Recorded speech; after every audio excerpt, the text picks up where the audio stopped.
Hello, everyone. Thank you for joining today's event. This is the third and final National Drive Electric Week virtual event brought to you by the City of San Antonio's Climate Initiative and the American Cities Climate Challenge. My name is Connor Herman. I'm a program manager at Forth. We're a nonprofit based in Portland, Oregon, working to advance the adoption of electric and smart transportation. We've been working with the City of San Antonio the last couple of years to support electrification initiatives, such as the National Drive Electric Week webinars that you're experiencing today. We have a great panel lined up to talk to you about the great topic of electric transportation beyond the passenger car. So we had a few events earlier this week that were more focused on kind of regular consumer travel, and this is focusing on some other applications of electrification.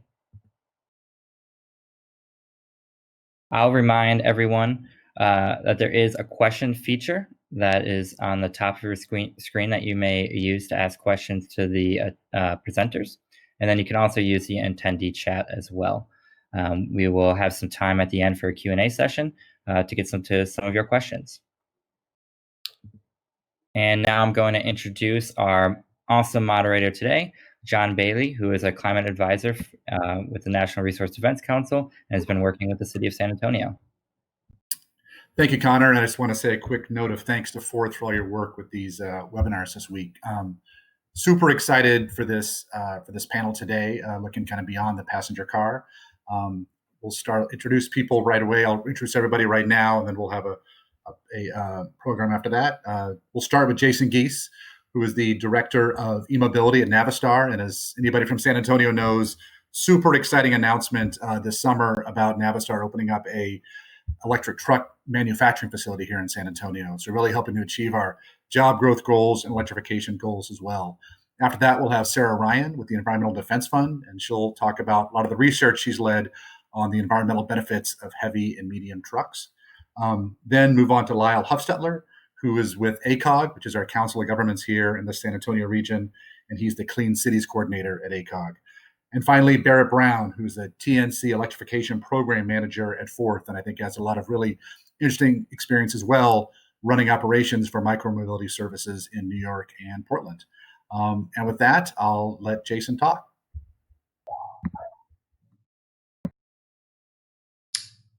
Thanks, John. There I am. Hey, great. So I know I appreciate everyone's time today, and we're excited about our announcement in San Antonio, as John alluded to, and everything Navistar is doing on the e-mobility side. So today I'll spend a few minutes kind of giving you a little bit of insight on what that is and some of the really interesting things we're doing as from Navistar. So who is Navistar for the folks on the phone that aren't familiar? So we're one of the leading truck manufacturers in North America, roughly 11,000 plus employees. We have manufacturing and a presence throughout the country, and really a great company and a company on the change and on the move. We are still supporting all of our diesel customers and are excited about the initiatives we're doing there on clean diesel, but we're even more excited about some of the things we're doing on the electrification side. We, in the last 12 months, have launched a new e-mobility business unit. We're actually based here in Rochester Hills, Michigan.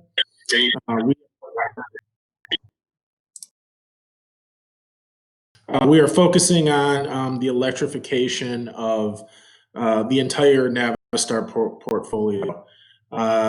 We're also still working hand in hand with our world headquarters in Lisle, Illinois, and we are planning on producing all of our electric vehicles in our plants. The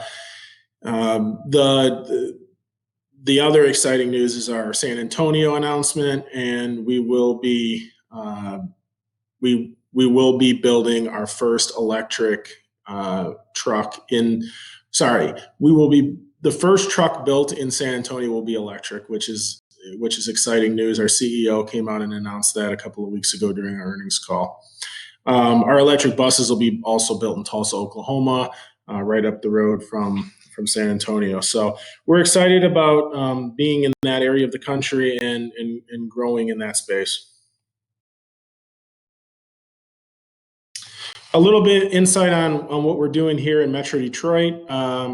We have opened up a brand new experience center recently. We're going to house between 40 and 50 people here, focusing on a few things: vehicle electrification, power electronics, pieces like that, and also a full customer experience center. So we can have our customers come here, learn about electrification and all the pieces around it. So we're excited. Our team is focused. We are moving in the right direction. A little insight into our product roadmap.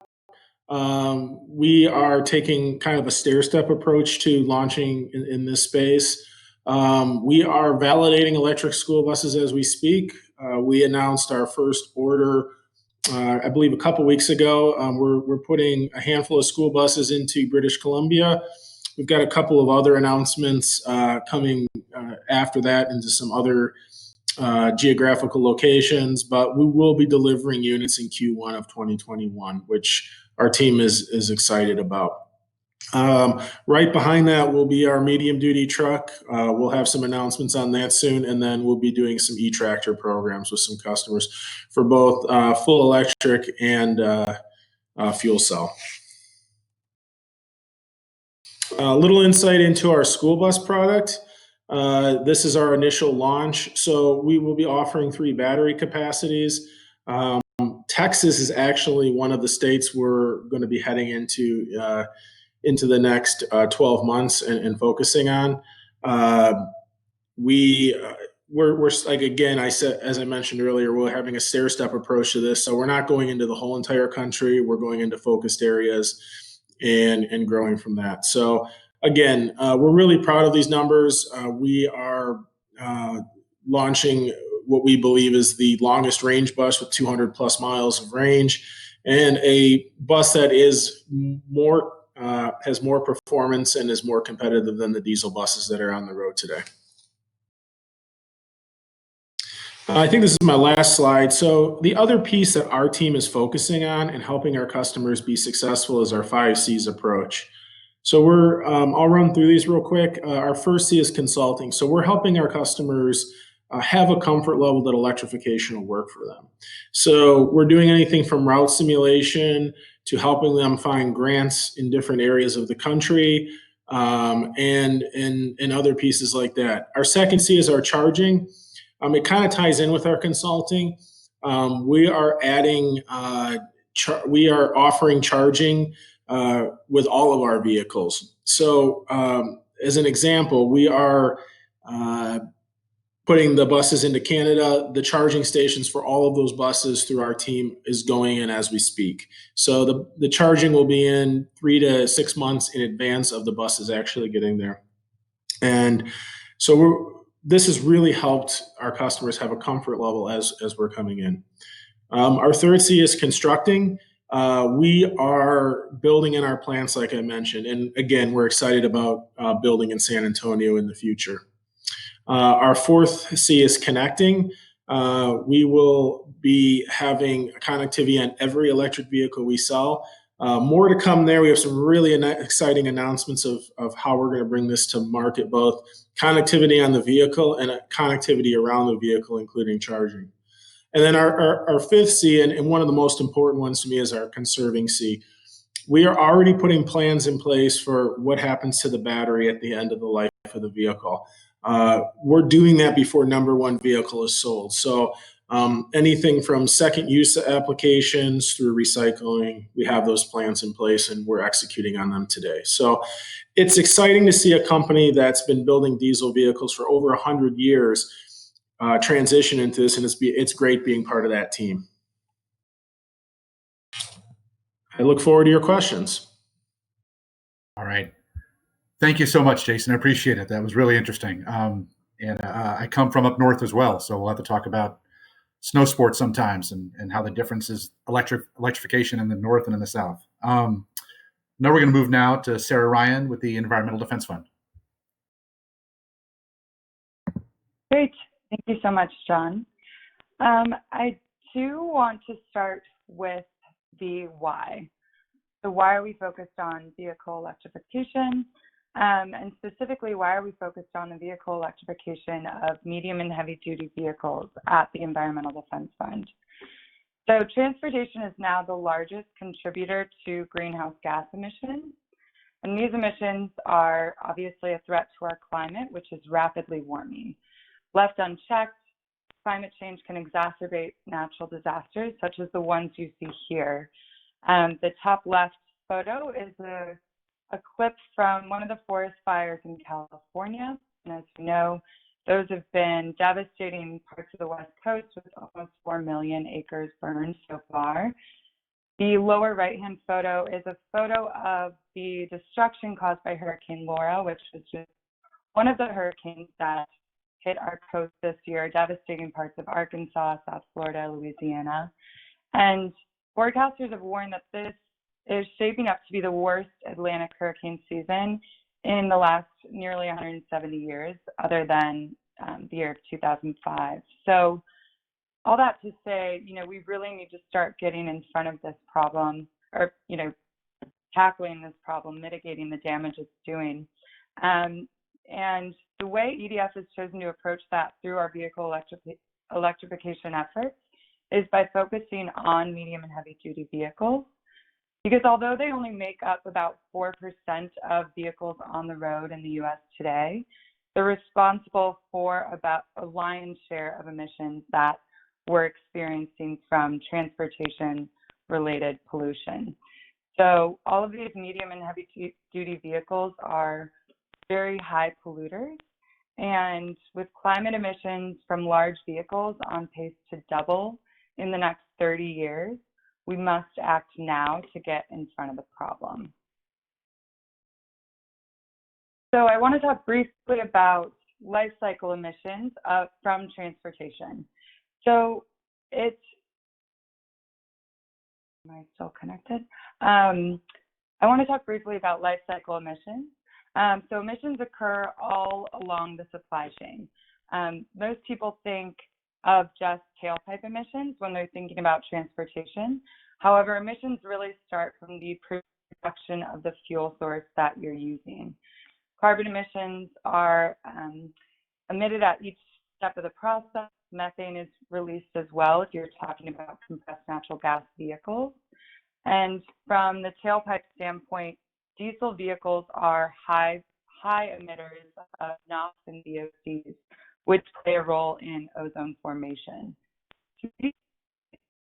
And associated with negative impacts to human health, being linked to health problems such as respiratory illnesses and heart attacks. The reason I like to show this graphic is that, basically we do need to focus on what we're charging our vehicles with. So it has to be a twofold approach to this solution. We need to continue to focus on decarbonizing the grid in order to fully incur these emission reductions.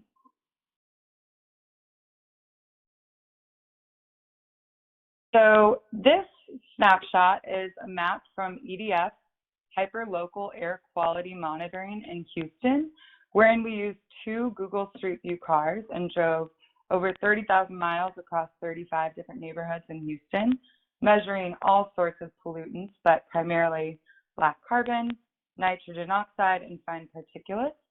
And we found that certain neighborhoods have found more than 9 times more on-road air pollution than others within Houston. And so I like to show this graphic because you'll see in the pie chart on the right, 90% of the community in this specific snapshot is non-white.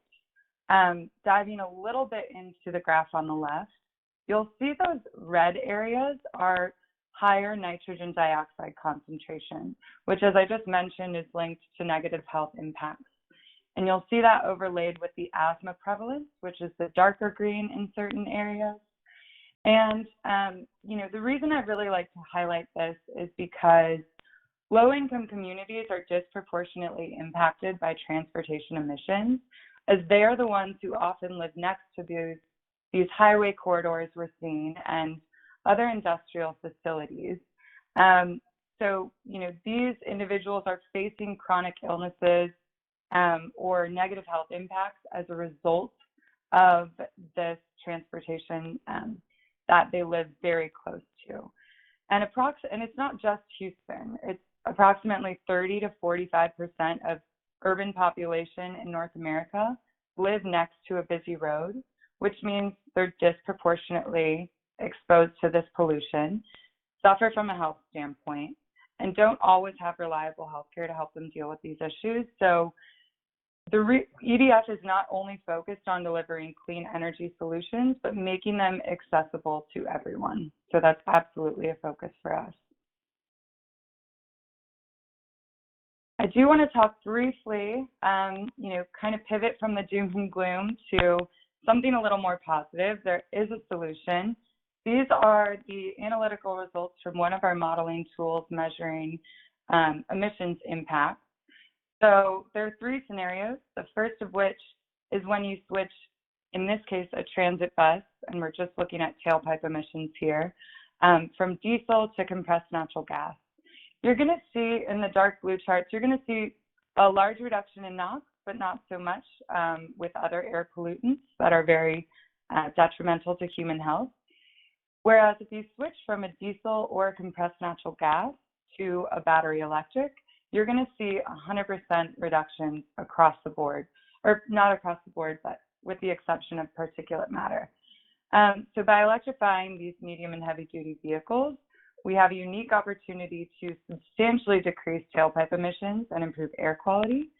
And hypothetically, if we were to charge with 100% renewable energy or charge at certain times of the day, both upstream and downstream emissions, harkening back to that graphic I showed earlier, would be completely eliminated. I do want to talk briefly about the economics, as it is something that I primarily focus on in our vehicle electrification efforts. So what you're looking at here is a graph of the total cost of ownership of a transit bus over the lifetime of this vehicle, which we assume to be 12 years. A battery electric vehicle, you'll see, is actually more cost effective than a diesel. And that's largely due to the fact that despite the higher upfront vehicle purchasing cost, you're seeing huge savings on O&M costs and also fuel and charging costs. So this, combined with the fact that, especially in a time of economic uncertainty and fuel prices projected to rise again, fuel price volatility would be a really helpful thing for fleet owners to eliminate from their list of things to worry about, especially as electricity prices are more stable. So what is EDF doing about this? What are we focusing on? Our strategy is to have all new trucks and buses sold in 2030, 30% of all new trucks and buses sold in 2030 must produce zero emissions.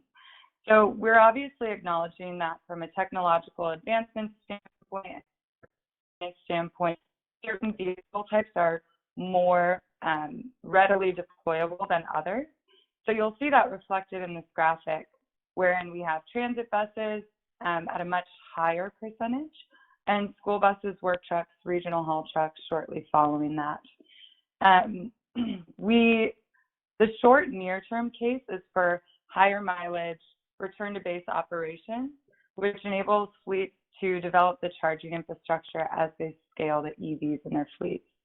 So it is a process, but we do believe we need to set some ambitious goals in order to get to the future we want.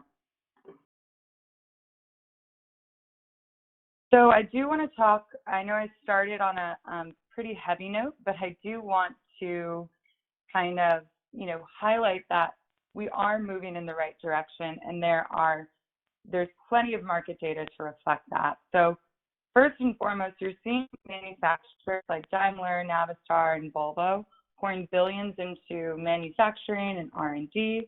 As most of you may know, Tesla just announced it will locate its new Gigafactory in Austin. So you're seeing a lot of manufacturers really step up their game in terms of investing in electric models. Next, we definitely need the utilities to play a part. They're paying attention to infrastructure development. And, you know, there's been this concern that with all this additional load, it will add major stress to the grid. But if we can get the vehicle to G equation finessed, then, and if these vehicles can respond to grid demand by flexibly charging during off-peak times, this may not be as much of an issue. Next, we're seeing tons of fleets start to procure electric trucks and buses. We're seeing a wide array of Fortune 500 companies, almost as if there's an announcement every other day. So Amazon just announced it's working with Rivian to develop a fully electric truck.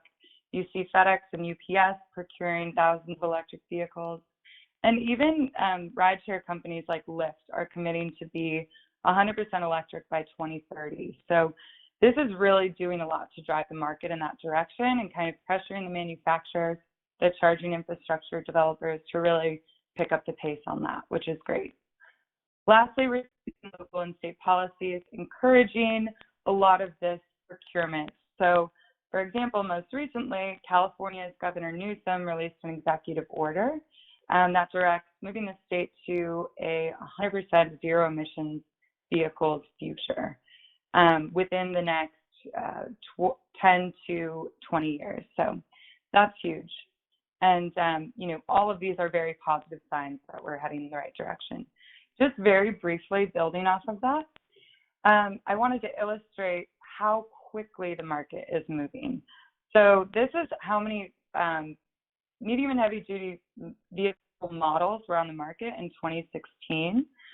And I do want to say, in general, over the years, the auto industry has been kind of slow to adopt zero-emission vehicle technologies, which has created an opening for upstart automakers like Tesla, Rivian, Nikola Motors to emerge and gain this customer market share. You're really seeing a step up because they realize, you know, this is the inevitable future. They don't want to lose that market share. So we're seeing a lot of movement. As you can see, moving from 2016 just to 2019, how many more vehicle models are on the market. By the end of 2020, CalSTART predicts that the number of zero-emission truck and bus models available will increase by 78% from the previous year. So as manufacturers continue to invest significant resources, develop these vehicles, we'll continue to see more electric trucks and buses ready for purchase. And in the same time frame, we'll see them become more affordable than their diesel counterparts.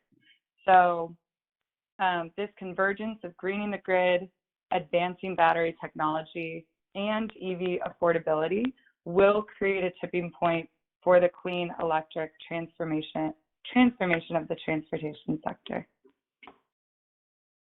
And with that, I will close. I look forward to answering any questions people may have. Super. Thank you so much, Sarah. I really appreciate it, and especially your focus on public health and how pollution affects different communities differently. It's a really important point that it's not just science and graphs, but it's actual human beings. Next, I want to introduce Lyle Huffstetler. I got to meet Lyle last year when he's been the organizer of Drive Electric Day in San Antonio, back when we used to do things together in person as human beings. And he's done that for a long time and done a great job. So Lyle, I will turn it over to you. Thanks. Good afternoon. Thanks, John. My name's Lyle Huffstetler, project coordinator for the Alamo Area Council of Governments and the Clean Cities coordinator for the San Antonio region. I'll be speaking to y'all today about some of the resources that are available for fleets, including tools from the Alternative Fuels Data Center, or AFDC, and some incentives for purchasing medium and heavy duty electric vehicles.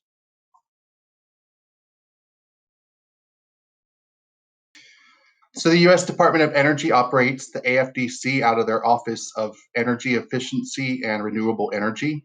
It contains lots of different tools and information that benefit not just business fleets, but individuals as well. But of course, today we'll be focusing on what the AFDC can offer business fleets, particularly medium and heavy duty applications. On the right-hand side of the slide, you'll see 4 such tools that I've highlighted. The first one, A-Fleet, I'll discuss in greater detail in the next few slides. You can also search for different models of medium and heavy duty EVs. There's an alternative fuel station locator, which includes both public and private fueling stations. Then finally, there's a heavy duty vehicle emissions calculator, which might be relevant if you're considering purchasing a hybrid diesel electric vehicle.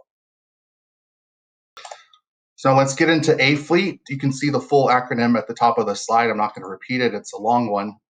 But this tool uses data from several different sources to come up with emission reduction and return on investment values, which are listed on the right.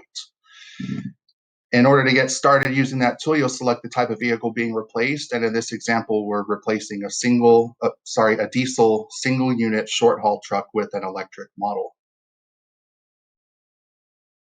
And then you're going to select the fuel type, and there's options for electric, which is EV, and diesel hybrid electric vehicles, or HEV.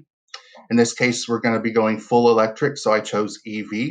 Once you select that, then you're going to be able to modify fuel economy and purchase price of each vehicle fuel type. It'll pre-populate these fields with default data that comes from the sources that were listed on the previous slide, but you can also edit them as appropriate. The values that you see there are the defaults. You can get electric fuel economy info from the manufacturer of the vehicle.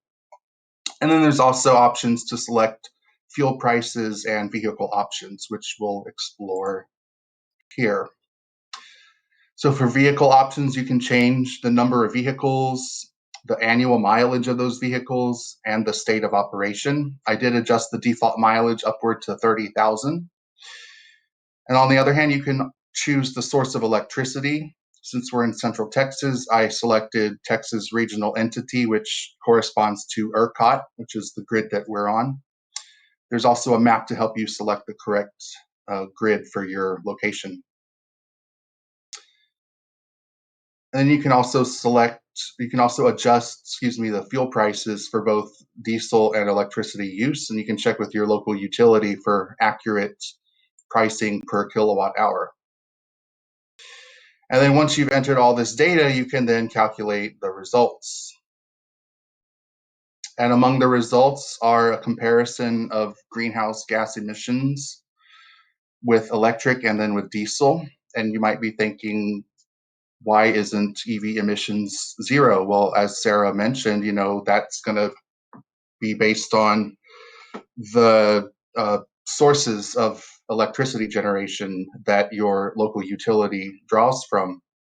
So that takes into account those variances. It depends on whether you're drawing from coal sources, natural gas, or renewables like wind and solar. And it'll use the average based on the grid that you selected as shown in the previous slide, but it'll vary slightly from utility to utility, and also the time of day that you charge up. Some utilities may be more coal dependent, while others might draw from other sources, and then off-peak charging usually draws from cleaner sources. It'll also show you the return on investment payback time in years. And given the inputs from my example, it takes about 10.5 years to break even, but there are ways to reduce this value.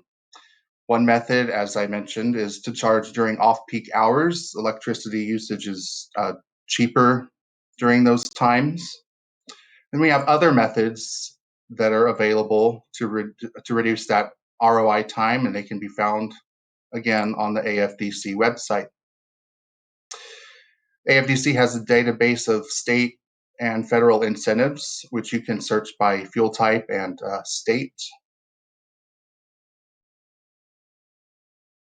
Some of the federal incentives available come from agencies like the Environmental Protection Agency, the Federal Transit Administration, and the Federal Aviation Administration. And I've listed some examples of incentives under each of those agencies. But personally, I'm more familiar with the EPA's Diesel Emissions Reduction Act, or DERA. In fact, it's very timely that we're having this discussion now. This morning, I received a notice of award from the EPA for a DERA grant application that I submitted on behalf of a local company who'll be purchasing 2 electric terminal tractors for use at their distribution facility here in San Antonio. This is my second DERA award that I've been given out of the 2 that I've applied for. So if you're interested in some federal dollars, please come to me and I'll work with you to determine your eligibility and perhaps even begin working on a proposal. The next grant round for DERA is expected to open in mid-December. And actually, they just announced a program for school buses today. There's also several state incentives for electric vehicles from the Texas Commission on Environmental Quality, or TCEQ. The first one is the Texas Emissions Reduction Plan, or TERP. And this program's been around since 2001, and they offer financial incentives to upgrade or replace older heavy-duty vehicles, non-road equipment, locomotives, marine vessels, etc., to reduce nitrogen oxide emissions. The TERP program, the only TERP program currently open that applies to electric vehicles is the Seaport and Rail Yard Emission Reduction Program. It offers incentives for vehicles and for equipment operating at Class 1 rail yards in non-attainment areas. So for our region, that would be the Union Pacific Rail Yard southwest of San Antonio near Von Ormy. There are other grant programs that are listed, and those are going to open up over the course of the next year or so, with new cycles of grants opening roughly every 2 years.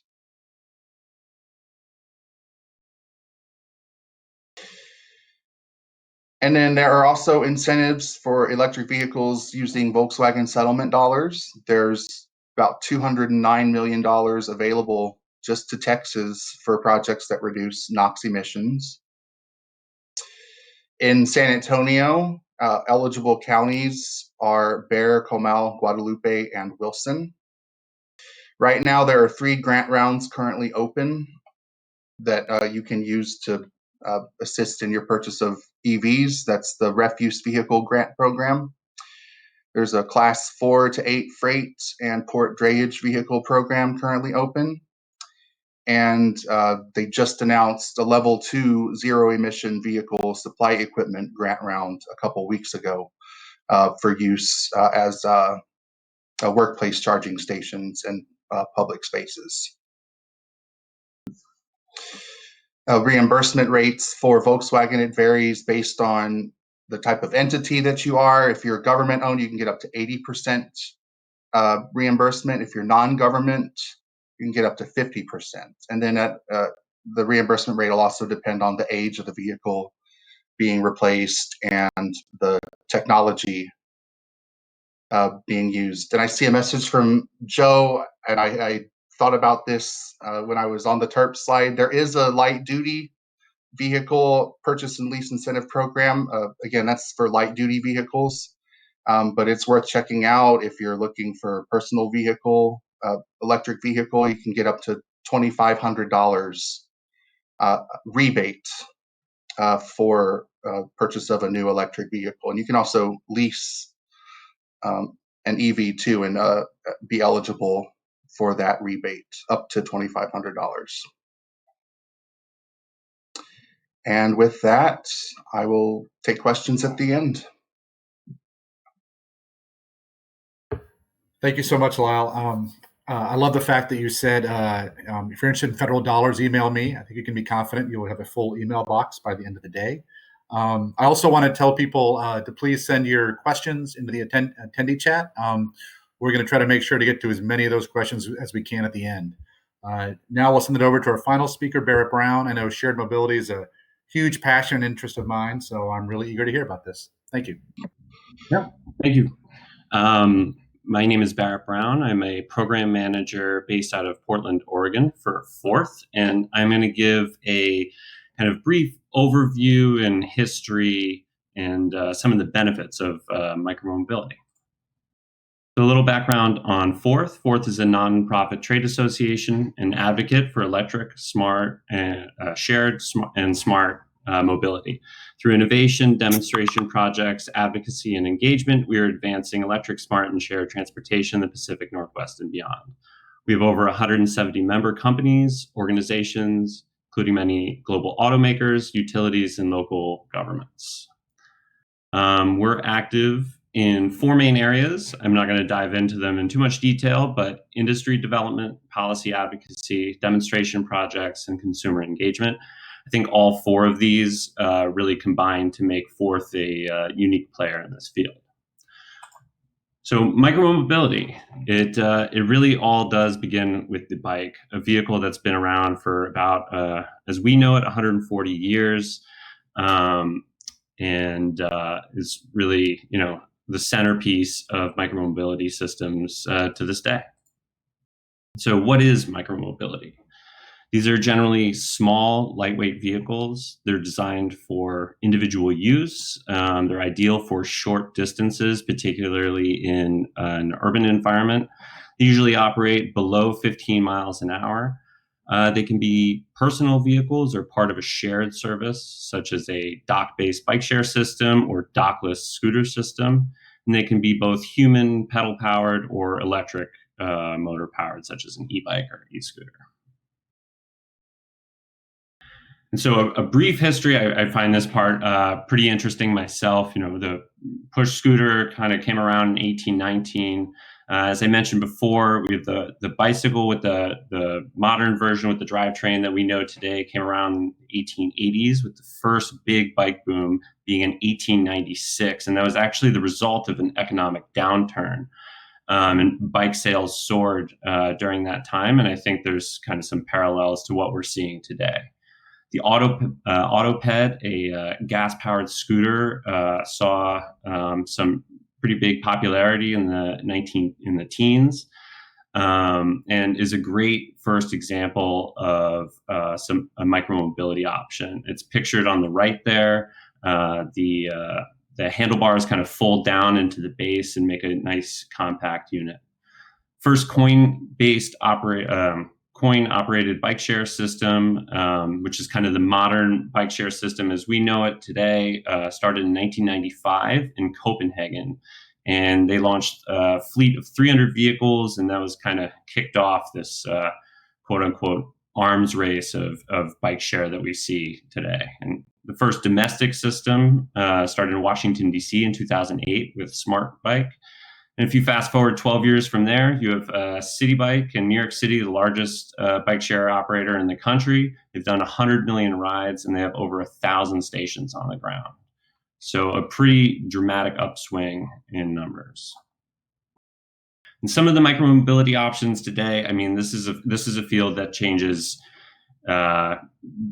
fairly dramatically and quickly. On the right, you see a more classic dock-based bike share system. That's Citi Bike in New York. Those are pedal bikes. On the top left, you have dockless scooters from Lime. That's their newest generation. For personal use, on the bottom, that's a Rad Bike, which is a utility bike. Those are pretty reasonably priced compared to a lot of other e-bikes on the market. And those e-bikes are a very common sight around Portland. Full load of groceries, not a problem. 2 kids on the back, not an issue. They're very utilitarian and often replace vehicles for short trips.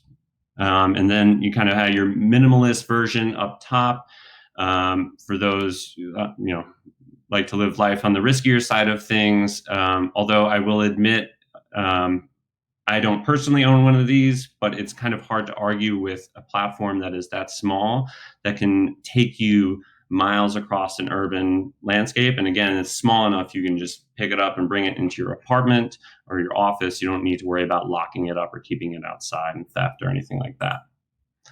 So why is micromobility important? I think first and foremost, it shrinks the physical footprint needed to move people. Over the past 100 years, we have designed our cities exclusively around the car, a vehicle that is just, as we know, not that efficient for moving individuals short distance in an urban environment. We've dedicated a extreme amount of space to personally owned cars, whether it be highways or parking spaces, and I think we're seeing the unfortunate results of us doubling down on that culture, where we have a large congestion issue in a lot of cities, and I think that's kind of like the biggest impact here. Additionally, micromobility is, I would argue, oftentimes more equitable than other forms of transit. As Sarah mentioned previously, there's a lot of neighborhoods, low-income neighborhoods that are unfortunately underserved when it comes to transportation.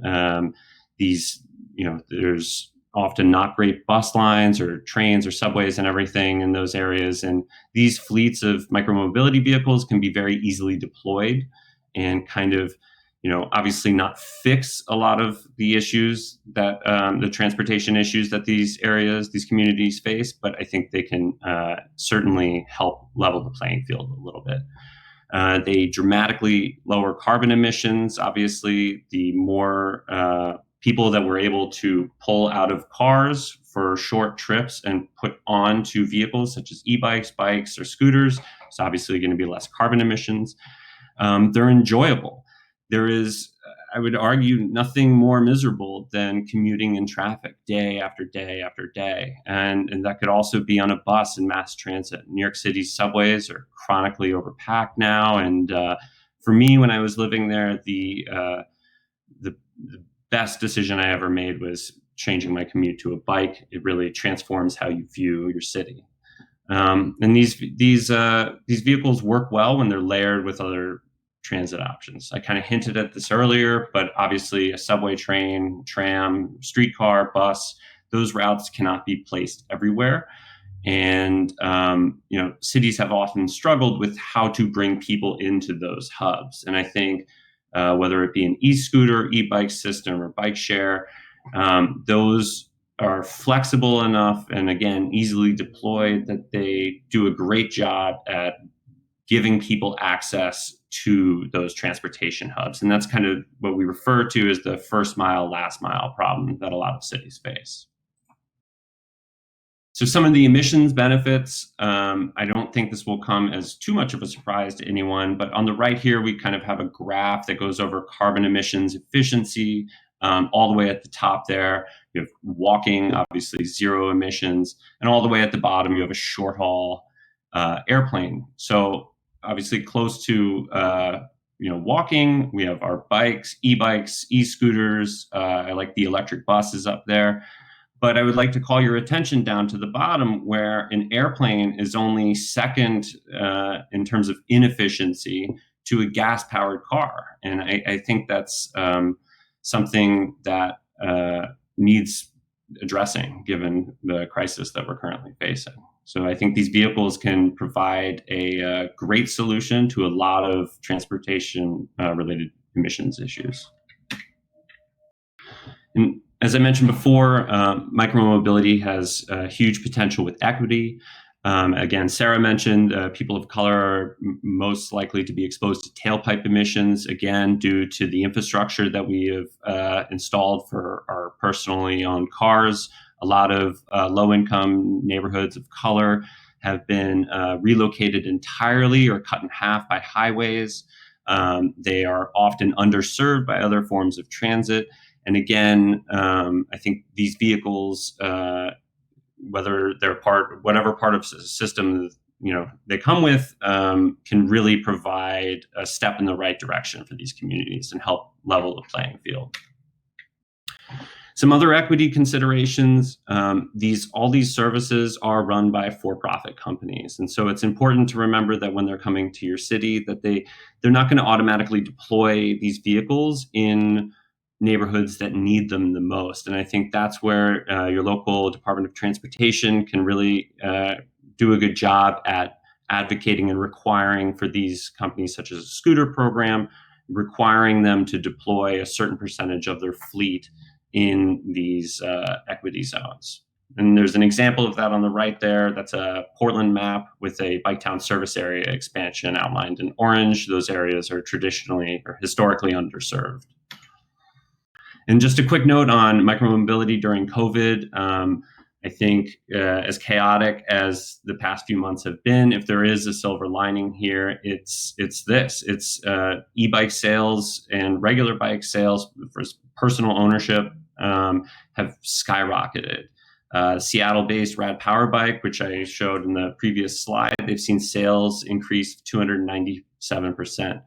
Many people see this as a safer form of transportation. It's socially distant. You're not crammed into a confined space with one another. And again, a lot of cities are rededicating space for these options. So, for example, here in Portland, you see like safer streets being temporarily locked down and stuff like that. And just a quick cover, I have to wrap it up, but quick overview of what's available currently in San Antonio. You have San Antonio Bike Share down on the bottom left. That's operated by a company called B-Cycle, which is owned and operated by Trek, the bike manufacturer. They're one of the smaller players in the field, but they have been at it for some time now. And there are two scooter companies currently operating in San Antonio, both Bird and Razor. I believe as of January this year, they have 1,000 vehicles each and are working on a pilot program with the city. And that's it. I think I got it in on time, but thank you very much. And I'd be happy to answer any questions that you have.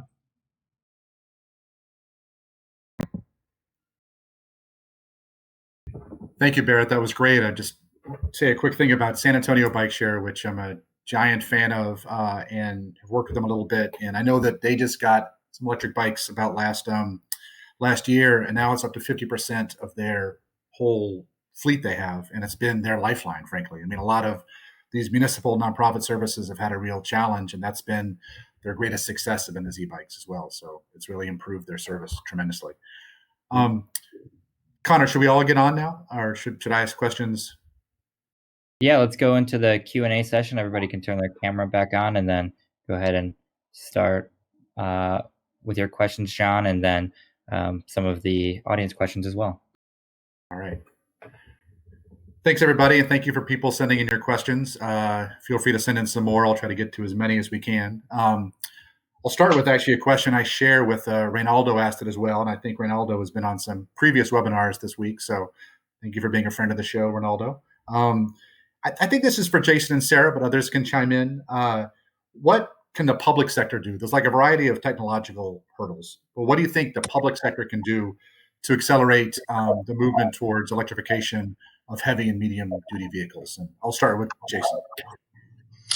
Yeah, so it's a tough one. It's pushing your local lawmakers for school buses, especially. We've seen a lot of pull through in California and even some of the other locations we're going into.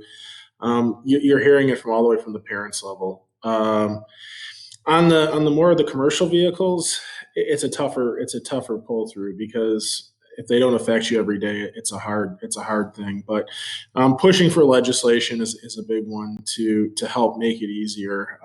There is a cost issue right now with electric trucks. There's no doubt, and electric school buses, and those types of incentives and supporting those types of incentives will help us adopt faster.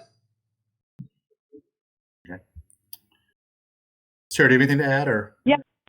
All right, sorry. Yeah, I mean, I definitely think state policymakers need to continue to advance these vehicle incentive programs to not only make funding available to fleets everywhere, but especially to target incentives and other programs in some of those overburdened low-income communities. I also think publicly owned utilities can ready the grid, update rate structures, and continue to transition to renewable energy. And obviously keep pushing forward on infrastructure implementation.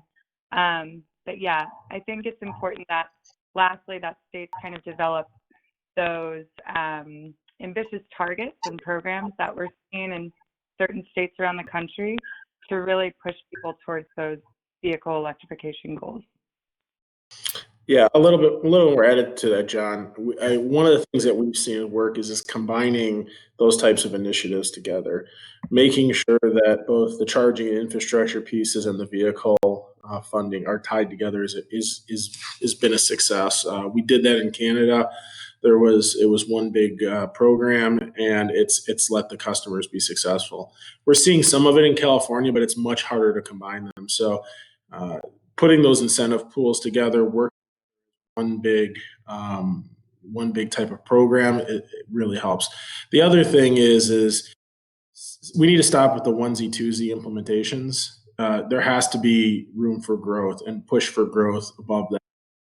There's been so many bus programs throughout the United States. Yeah, we'll take two buses or two trucks and go try them and kind of get a feel for them.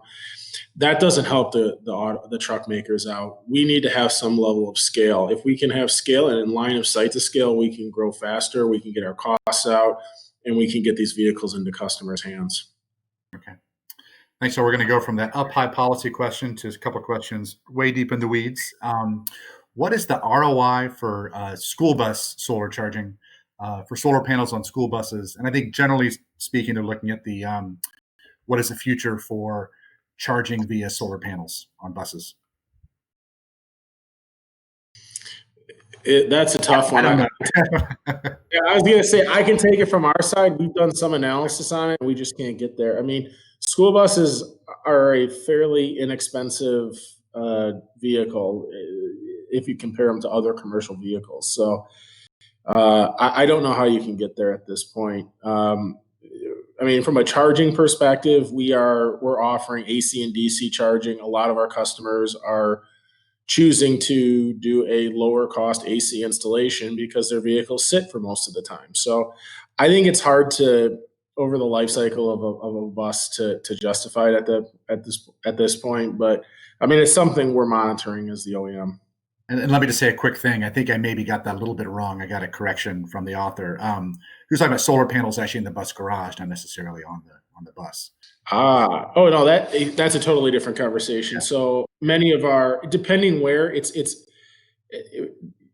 the biggest problem is if diesel is $2 a gallon or $2.30 a gallon, it's hard to get that ROI. But some of our, and also if electricity is, I don't know, 3, 4, or 5 cents a kilowatt hour, it's hard to get that ROI. So if diesel, if you're replacing diesel in an expensive diesel area where electric's expensive, then you can actually do the calculation out. Some of our customers, they're paying again 3 or 4 cents a kilowatt hour. They've negotiated with the power companies as part of these programs, and it's hard to implement solar. But in some places like California, where they're still fighting 14, 15, 16 cents a kilowatt hour on peak, then you could get the ROI to come back and be positive. Hey, Lyle, I know you're working at ACOG. You're really kind of knee-deep talking to local government officials and other local businesses. What are some of the common questions you hear from them about electrification? A lot of them have to do with the upfront cost of electric vehicles. And yes, the upfront cost to purchase electric is higher than their diesel counterparts for now. Just want to emphasize for now, as more and more get roll out the assembly line. We expect that to go down, of course. But thanks to the incentives that I mentioned in my presentation, the upfront cost can be reduced to at or maybe even below the cost of a new diesel. And then something I also forgot to mention is that there are often bulk purchasing incentives. You get a lower per unit cost if you purchase multiple vehicles at one time, and it is possible to partner with other companies or entities, like in the case of school buses, to take advantage of these bulk purchasing opportunities. Thanks. Then another thing I would say is the range, particularly with like long haul trucking applications. Right now, it's probably not feasible, but that battery technology is really rapidly increasing, making it more and more possible for long haul applications to take advantage of electric. Thank you. Barrett, this is probably a question you've gotten before, but How do you insure micromobility? Is it just personal medical insurance, or is there other liability? So yeah, it's a great question. I think that's one that's still being figured out, to be honest. I think with the explosion currently, it's really just personal medical insurance. A lot of these companies have you sign a pretty extensive waiver at the beginning of your trip, particularly the newer e-scooter companies. But I think that's something that's going to evolve as this industry evolves, and whether or not in a few years you start to see kind of policies that are focused specifically on this type of transport is, I think, something remains to be seen. Right. I have a quick follow-up question too. I think you even alluded to this in your presentation, and you see this in the press sometimes, that once the world gets put back together, people are going to put away their bikes. No one's going to use them anymore. It's just this kind of blip because of the recession, blah, blah, blah. How do we make sure that this kind of growth in e-bikes kind of keeps on growing afterwards? I mean, how do we make sure that the economic recovery that hopefully will happen will not affect that? Sure. So I think a couple things. I think primarily, as far as the consumer goes, I think it's really a matter of getting people experienced out on these vehicles and seeing and having them experience it for themselves. I think once you've commuted on a bike or an e-bike or a scooter regularly, the chances are you're probably not gonna switch back. If you can make that work for you, you're probably not gonna switch back to a car. As far as from the city's perspective, I think what we're seeing now is, cities, for example, here in Portland, temporarily dedicate space to like roadways to safe biking and stuff of that nature, and close them off to cars completely. I think long term, you'll see that take on a more permanent presence, and you'll see more fully dedicated bike infrastructure. And I think that's really the key is the safety element here. Is a lot of people who maybe aren't quite that into cycling or don't have that much experience with it, rightfully so, view these vehicles as dangerous, not because they're inherently dangerous themselves, but because of the cars on the road. And so it's really up to cities to step up and create that safe infrastructure, because once it's there, we know people will use it. And we've seen that throughout the world, actually. Next question, probably for Sarah, maybe Jason as well. I love this question. How many semi-trucks go from Laredo to San Antonio every day? And what is the impact of the emissions if we go electric? Does anybody do that kind of fine-tuned analysis? So I can't speak to how many semi-trucks pass in that corridor every day, but we do extensive emissions modeling analyses, and I could absolutely follow up with that person afterwards once I run it through our model and get them an exact number on how many metric tons that might be taking off the grid. Okay. Thanks. And this one is actually directed for Navistar. Is Navistar investing in any electrification of ancillary loads on diesel engines and APUs? Yeah, we were doing some of that on our advanced side for standard vehicles today. I mean, team, it's all going to go away with electrification, so we're excited about that. You don't have very much ancillary loads compared to compared to the amount of power it takes to run the vehicle. So, but yeah, no, we're looking at it. And I believe this question's for Lyle. Are there still grant funds available for refuse and freight vehicles? Yes, there are. And actually for refuse, again, very timely that we're doing this today. I believe that grant ends on October 8th. And then for freight vehicles, that grant round ends in January, but there is still money available for each of those programs in the San Antonio area. Okay. So final question, y'all, and this is a mouthful, so let me make sure I get it right.